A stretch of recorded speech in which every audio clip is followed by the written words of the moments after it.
അപ്പോൾ നമ്മുടെ ഇന്നത്തെ യാത്ര കേരളത്തിൽ നിന്ന് മനോഹരമായ രാമേശ്വരത്തിലേക്കാണ്. കേരളത്തിൽ നിന്ന് ട്രെയിനിൽ പോകുന്നത് ഏറ്റവും എളുപ്പവും സൗകര്യപ്രദവുമാണ്. അമൃത എക്സ്പ്രസ് ട്രെയിൻ നമ്പർ 16343 ആണ് പ്രധാന ഓപ്ഷൻ. എറണാകുളം ജംഗ്ഷനിൽ നിന്ന് രാത്രി ഏകദേശം 12:35 ട്രെയിൻ പുറപ്പെടും.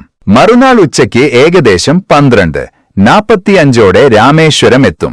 ഏകദേശം 12 മണിക്കൂർ യാത്ര. തൃശൂരിൽ നിന്ന് കയറുന്നവർക്ക് രാത്രി 2:20 ട്രെയിൻ ലഭിക്കും. തിരുവനന്തപുരം ഭാഗത്ത് നിന്ന് രാത്രി 8:30 പുറപ്പെട്ടാൽ അടുത്ത ദിവസം ഉച്ചയ്ക്ക് എത്താം. ടിക്കറ്റ് നിരക്ക് സ്ലീപ്പറിൽ ഏകദേശം 350 രൂപ മുതൽ AC ക്ലാസുകളിൽ 2000 രൂപ വരെ വരാം. സീസണിനും ലഭ്യതയ്ക്കും അനുസരിച്ച് നിരക്ക് മാറാം. യാത്രയ്ക്കിടെ ഏറ്റവും മനോഹരമായ അനുഭവം എന്താണെന്ന് അറിയാമോ? പാമ്പൻ പാലം കടക്കുന്ന നിമിഷം.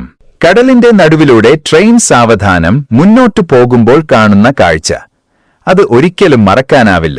രാമേശ്വരം എത്തുമ്പോൾ അവിടുത്തെ ആത്മീയ അന്തരീക്ഷം തന്നെ വ്യത്യസ്തമാണ്. ഇന്ത്യയിലെ പ്രധാന തീർത്ഥാടന കേന്ദ്രങ്ങളിൽ ഒന്നാണ് ഇത്. പ്രസിദ്ധമായ രാമനാഥ സ്വാമി ടെമ്പിൾ ലോകത്തിലെ ഏറ്റവും നീളം കൂടിയ ക്ഷേത്ര ഇടനാഴികളിൽ ഒന്നുള്ള ക്ഷേത്രം ഇവിടെ തന്നെയാണ്. രാമായണവുമായി ബന്ധപ്പെട്ട പൗരാണിക വിശ്വാസങ്ങളും സമാധാനപൂർണമായ കടൽ തീരങ്ങളും ആത്മീയമായ ഒരു ശാന്തതയും ഇതെല്ലാം ഒരുമിക്കുന്ന അത്ഭുതകരമായ സ്ഥലമാണ് രാമേശ്വരം. അതുകൊണ്ട് നിങ്ങളൊരു ആത്മീയ യാത്രയോ കുടുംബ ട്രിപ്പോ പ്ലാൻ ചെയ്യുകയാണെങ്കിൽ രാമേശ്വരം നിങ്ങളുടെ ലിസ്റ്റിൽ ഉറപ്പായും ഉൾപ്പെടുത്തൂ. അടുത്ത യാത്രാ വീഡിയോയിൽ വീണ്ടും കാണാം.